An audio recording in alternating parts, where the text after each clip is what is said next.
Saya sering dicibir penguasa, Pak. Jadi dengan nama Gerakan Jalan Lurus, nadanya itu sinis, seperti nggak percaya. Tapi saya yakin niat saya ini tulus, ya yang tahu hanya Tuhan saya sama saya. Saya seperti Pak Agus sampaikan, banyak dulu dari eselon 2 yang sekarang pensiun. Dari dulu kalau dinas itu sebulan 50 juta lebih, sekarang hanya 5 juta, 4 juta. Sekarang ketemu aja agak ewo. Karena waktu puasa itu biasanya agak sinis sama kita-kita. Ini yang pernah geger sama Pak Ganjar Pranowo di PTSP, Pak. Kalau sampean buka di YouTube, nama Ganjar dicatut. Ini bukan belantik. Tapi penguasa Ganjar waktu itu mengatakan kalau ini belantik, tapi tidak apa-apa. Ini pengebor swasta di beberapa perumahan, di beberapa kawasan industri, termasuk di sana, di kawasan Penjenengan, di Mijen, di mana, di kawasan punya Tiongkok, macam-macam. Jadi dia tidak tergantung pada APBN. Dia swasta murni. Tapi ketika ngurus izin, itu hambatannya selalu begitu. Makanya kami di Gerakan Jalan Lurus, syukur Pak Agus nanti bisa bergabung. Saya senang. Memang kita milih hal yang baik. Itu dicibir orang. Dicibir orang. Berarti tidak apa-apa. Bahkan hari ini saya mestinya menggantikan Pak Imam Suroso menjadi anggota DPR RI pun belum dilantik. Sudah setahun. Karena memang di DPR itu katanya tidak ada yang lurus. Jadi dengan Gerakan Jalan Lurus itu banyak yang risih. Ini yang saya terima betul. Jadi oleh karena itu saya sangat menghargai upaya penjenengan semua. Yang seperti DA Dinda ini tadi ijazahnya katanya masih ditahan Pak Kepala Sekolah, tadi sudah tak telepon. Tugas saya itu. Kemudian tugas saya bagaimana menyampaikan kebenaran pada semuanya. Kemudian semuanya itu bergerak. Jadi semuanya itu bergerak. Kalau Gerakan Jalan Lurus, ini Bu Yayi, ini yang pernah di Pusat Perdamaian ikut ya? Ikut. Oh, ikut. Ini secara resmi kita MOU dengan Satgas Saber Pungli Pusat. Kalau dulu Irwa Sumpori masih Pak Bugiarto, nah sekarang ganti Pak Agung. Dulu kepala sekretarisnya masih Pak Widianto Pusoko Bintang 2, sekarang ganti Pak Agung Madgul. Jadi kami memang tidak main-main di hal-hal yang nyimpang. Tapi bukan kami ingin ke yang represif, tapi ingin yang ke pembinaan seperti ini. Ya, kalau penjenengan ada kesulitan, ada kesulitan yang berkaitan dengan urusan dokumen kependudukan, kemudian di BPN, kemudian di keimigrasian, kemudian perizinan dan lain-lain, silahkan nanti menghubungi Bu Yayi atau Bu Yohana, nanti biar dibantu. Ya, siap. Oke. Jadi penjenengan tidak usah berkecil hati. Nggak usah berkecil hati, semangat dan semangat. Lah, kalau penjenengan, saya tak cerita latar belakang saya. Bapak saya kuli pasar di Beringarjo, Jogja, jadi kuli pasar, ibu saya jualan gedung. Saya hanya tamatan SMP, makanya masuk polisi juga balok 1. Saya masuk 78 polisi itu 92 saya keluar, saya pengusaha. Saya dulu nyupir macam-macam, itu saya jalani. Kalau panjenengan hari ini berlatih perawatannya itu bagus. Kalau saya dulu kalau bahasa Jawa itu buruh. Saya buruh menek klopo, buruh matun, itu hanya sekedar cari makan. Nah, oleh karena itu izinkan hari ini saya agak kagum dengan apa yang dilakukan oleh Bu Yohana. Beberapa waktu lalu Bu Yohana saya kenalkan dengan Bu Tuti. Bu Tuti itu anggota DPR RI dari Komisi 9 yang membidangi sektor ketenagakerjaan. Waktu itu ada kegiatan BLK komunitas sama bantuan peralatan senilai 850 juta. Nah, maksud saya, apa yang dilakukan oleh masyarakat yang seperti ini pemerintah harus nyupport. Tapi bukan saya belantik proposal, bukan. Dapat dari mencarikan bantuan, saya nggak motong-motong, nggak, saya punya agama. Saya enggak. Silakan dibuktikan. Silakan dibuktikan. Maksud saya, penjenengan ini nanti sebagai embrio bagaimana untuk dikembangkan. Ini alangkah indahnya kalau anggaran-anggaran pemerintah itu bisa ke sini nanti dikembangkan. Satu misal penjenengan di mana di Demak atau di Jepara itu dibikin lembaganya seperti BLK Komunitas nanti kegiatan begini. Gitu. Jadi saya ingin mengedukasi semuanya. Saya bukan orang yang sedang ingin mencari popularitas. Saya punya agama. Hanya memang penyampaian saya begini. Saya nggak bisa penyampaian yang unggah-ungguh karena memang kalau unggah-ungguh itu tidak. Makanya gerakan jalan terus itu petempur. Jadi hal-hal yang berkaitan dengan penyimpangan kita lawan. Kita nggak main-main. Karena apa? Problemnya sekarang itu kayak gitu. Kayak begini yang dialami adik Adinda. Saya kemarin selesaikan di Jogja, ijazah ditahan. Itu lebih dari 3.000 ijazah. Kebetulan kami sama Pak Mahfud MD ada komunikasi. Karena hubungannya dengan pungli di pendidikan. Waktu itu langsung timnya khusus Pak Mahfud MD ke Jogja. Kita temukan kepada Kepala Dinas Pendidikan. Karena sudah diberikan itu. Karena berkaitan dengan orang-orang yang tidak mampu. Ini. Ya. Lah nanti kalau Bu Yai mungkin yang di langsung Pak Mahfud MD yang Pak RW itu. Ada di grup. Itu. Jadi monggo nanti ini syukur saya ada rezeki. Insya Allah saya melihat kayak begini, lihat tempatnya itu juga saya sebenarnya prihatin. Saya prihatin betul. Tapi ketika melihat anak didiknya begini, saya menjadi bangga. Semangat. Ini kegiatan begini seperti yang saya lakukan. Boleh dibuka di WA saya silahkan. Ini ada beberapa orang kemarin sampai hari ini minta bantuan advokasi. Ada yang mau kerja di Korea, sampai 50 orang itu ditipu itu. Gitu. Bisa dibuka, itu orang beruratus dana. Terus ada lagi arisan juga ditipu. Hal-hal seperti ini yang menjadi concern kami, concern gerakan jalan lurus untuk bagaimana memberi advokasi. Kami tidak sedang berbisnis. Walaupun saya seorang pengacara, saya pengacara. Saya tidak sedang berbisnis, bukan. Saya benar-benar advokasi sosial. Pak Rianto sudah usia 61 tahun. Jadi kalau usia saya 63 tahun seperti Nabi Muhammad, saya masih punya sisa waktu 2 tahun. Gitu. Tapi walaupun saya 61 tahun, ponakannya sudah sehat. Saya ini punya benda sepanuh. Artinya saya ingin nanti terbuka semua. Ya. Kalau kita ingin berbuat baik, itu pasti cobaannya gede. Ya. Kalau kita ingin berbuat baik, itu cobaannya gede. Itu pasti. Itu sampean buka di Al-Qur'an kalau sampean Islam memang begitu. Memang begitu. Jadi jangan berkecil hati. Jadi saya ingin nanti atas bimbingan Bu Yohana sama Mas ini yang kebetulan dokter mana ini? Mas Abi ini yang pakalnya nanti nyuwun tolong dilatih. Saya ada beberapa tempat. Tapi saat ini pemiliknya itu malah baru operasi kemarin kecelakaan. Kemarin tak tawarkan ada di Purwokerto, Purbalingga, Pemalang, Tegal, Semarang. Kemudian ada di Kudus, di Pati, Rembang, Blora, yang mau jadi Ponorogo, Magetan itu ada. kepala bagian. Enggak apa-apa nanti dia. Yang penting disiapkan yang baik. Gitu. Dan saya ingin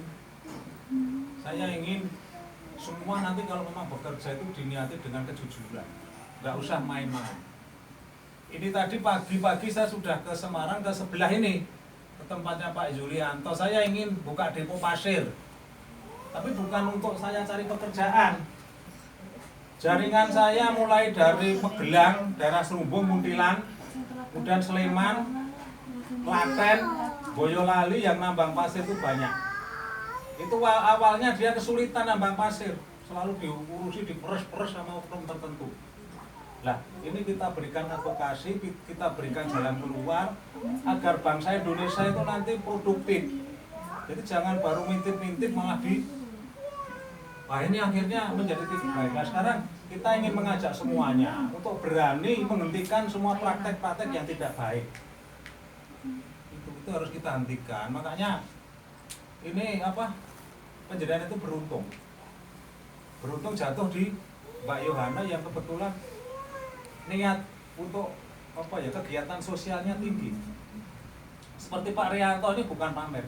Saya bersama teman-teman saya itu memang fokus di advokasi sosial. Ini mohon izin Pak Agus saya sampaikan ya. Jadi beberapa waktu lalu ada orang Rembang kecelakaan di Ambarawa. Itu mau dimintai 27 juta Pak.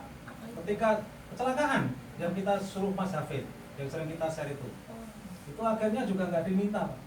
Karena kita memang meluruskan, bukan kami ingin mencari salah. Kemudian waktu di Jakarta sama di Jakarta Utara, itu orang Purwodadi mau diminta 17 juta. Jadi dengan gerakan jalan lurus, kami ingin ada satu komunikasi sosial. Kemudian untuk bersama-sama melakukan amar ma'ruf. Saya tidak nahi mungkar karena nahi mungkar sudah di bidangnya Habib Rizik. Jadi saya harus yang nahi mungkar. Jadi kalau pemahaman soal apapun itu kita paham. Urusan pemerintahan kita paham. Tapi kami tidak ingin menjurus yang hal-hal yang sifatnya menyinggung. Tapi kami di gerakan jalan lurus sering tersinggung. Karena kita itu niatnya baik, ya, niatnya baik, kadang-kadang dengan sinis. Dikira kita itu dengan nama begitu itu kami itu main-main, bukan. Kami bukan seperti yang lain LSM yang interbatok. Paham interbatok? Iya. Minta-minta, meden-medeni, bukan. Makanya saya ingin tetap saya berjalan dengan tegak, dengan dangan. Karena saya tidak ada beban. Saya tidak ada beban. Hidup saya sudah cukup dengan bersyukur. Nah nanti kalau panjenengan itu masuk dalam komunitas saya, kemudian sampai itu bisa berhasil. Kalau saya sudah tua, Pak Rianto mampir gini, seperti ini tadi suruh makan apa? Pecel. Walaupun agak asin. Asinan. Asinnya ramu gitu. Saya habiskan. Iya, maaf Pak. Jadi oleh karena itu Jalur rapi. saya semangat. Jadi nanti sampaikan ke banyak orang bahwa sekarang ini ada LSM yang namanya Gerakan Jalan Lurus. Kami membantu di semua sektor. Kalau panjenengan ada urusan waris, urusan pertanahan, kaitan mafia pertanahan, saya bersama Pak Adi Warman, Bantinpres, kemudian mantan Wakapolri Ugroseno, kemudian Irjen Widianto Pusoko, kami mendirikan namanya Gerakan Anti Mafia Tanah. Jadi kami mendorong bagaimana mafia-mafia itu ditindak. Jadi setelah kami mendirikan Gerakan Anti Mafia Tanah yang saya deklarasikan di rumah makan sederhana mana itu? Pandanaran. 2 bulan kemudian Pak Sigit dilantik, Jokowi perintah sama Sigit untuk ikat mafia tanah. Jadi kami itu ada di mana-mana. Kami ada di mana-mana. Jadi oleh sebab itu saya ingin penjenengan nanti semangat dan semangat. Ojo minder. Ojo minder. Saya pernah ke Surabaya. Itu di tempat jual itu loh obat-obat untuk perawatan. Itu tak tanya orangnya bukan dokter, juga bukan yang berlatar belakang seperti apa di kesehatan, bukan. Dia orang biasa, dia sarjana ekonomi, tapi sukses. Itu yang beli bahan di situ itu dari luar Surabaya dan itu tidak boleh tidak boleh dikirim. Jadi dia itu yang beli itu datang sendiri, tidak dikirim.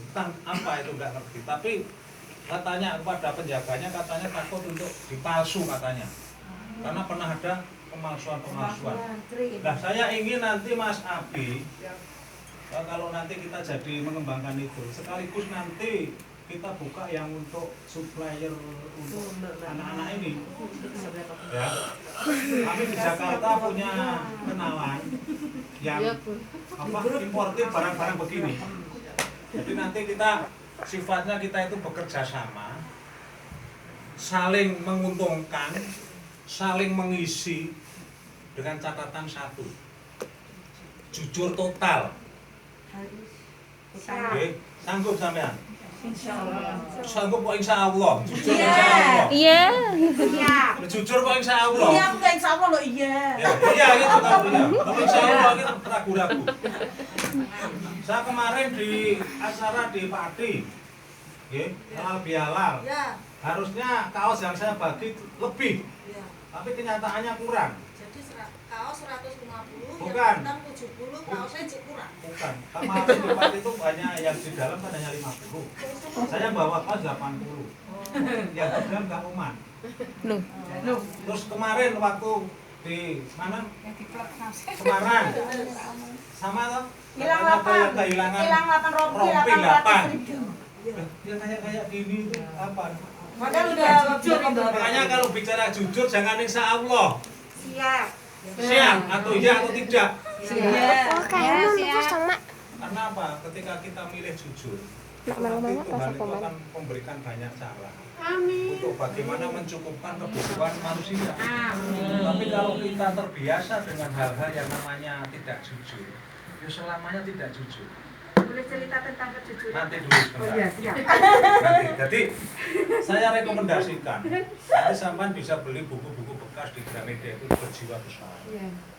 Itu banyak, itu murah, paling pas obral 5.000, kadang TikTok, tapi itu sampean beli satu saja. Itu di situ ada hal yang bisa panjenengan pakai.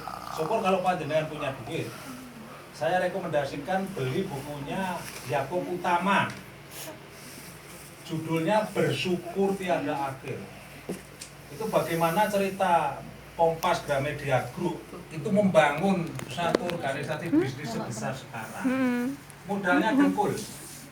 Pak Yakub Utama seorang guru, kemudian PK Oyong seorang Cina, miskin, itu sama-sama miskin. Tapi dengan semangat, sekarang bangun Gramedia Group, toko buku, Kompas Group. Kalau Kompas sekarang karena apa, koran cetak itu nggak begitu laku. Tapi yang khusus TV Kompas sama hotel kelihatan juga banyak kosong sekarang. Nah ini yang kita prihatin semua, makanya sekali lagi saya mengajak semuanya, diri saya monggo untuk dirubah. Padahal Pak Rianto nanti lah bener dilengke, kita kira bener. Ngomong ini. Jadi digerakkan jalan lurus itu abot. Jenenge gerakan jalan lurus. Kalau aku menggak minggu, saya diketawain Bu Yohana. Saya diketawain Nanti batuk, nanti koneng marak gelem. Saya kira itu ini sebagai satu semangat. Contoh ini ketemu saya dulu itu itu tadi elik lah. Sekarang jualan batu bata, kira ini mau mengembangkan pasir sama dia. Ini apa, pembelinya dia. Ini pengusaha properti besar di Semarang, seperti perumahan di daerah Sultan Agung, di daerah Pandanaran, ini dia yang ngerjakan. Orang-orang Korea dia. Sumur-sumurnya. Nah, ini berangkat dari nol. Dan saya yang dulu mantan anggota polisi dengan Balok 1, kemudian saya keluar itu kopral. Tapi kopral, ingat, Idi Amin itu kopral kudeta dia jadi presiden kok. Idi Amin atau siapa itu? Atau Muammar Gaddafi Afrika itu.